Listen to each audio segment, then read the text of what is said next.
ఇది చూడండి, ఇది వామాకు ఎంత బాగా వచ్చింది కదా. ఇది ఆల్ స్పైసెస్ మొక్క కింద ఇది ఖాళీగా ఉంటే చిన్న మొక్క పెట్టాను. చాలా బుషీగా బాగా వచ్చింది. ఆల్రెడీ ఇక్కడ కూడా ఇంత వచ్చింది కానీ కట్ చేసేసి మొన్న పచ్చడి చేసాము.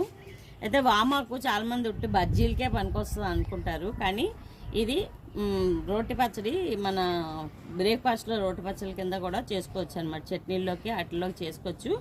చాలా బాగుంటుంది. కాకపోతే దీనిలో ఘాటు ఉంటుంది అనుకుంటారు, ఘాటు ఏమి ఉండదు. కొంచెం నువ్వులు యాడ్ చేసుకొని మన రెగ్యులర్గా చేసే పప్పులన్నీ వేసుకొని చట్నీలు చేసుకుంటాం, దాంతో కొంచెం నువ్వులు యాడ్ చేసుకుంటే ఇంకా బాగుంటుంది. ఇది చాలా ఆరోగ్యకరమైన మొక్క. ఎందుకంటే పిల్లలకి ఎవరికైనా జలుబు దగ్గు కఫం పట్టింది అనుకోండి, ఈ 2 ఆకులు తీసి చక్కగా మరిగించేసి అంత చేదనిపించదు. పిల్లలకి చక్కగా నీళ్ళు కింద పట్టేస్తే పిల్లలకి మార్నింగ్ చాలా క్యూర్ అయిపోతుంది. ఇంకా ఊరికే మెడిసిన్స్ అవి వాడక్కర్లేదు.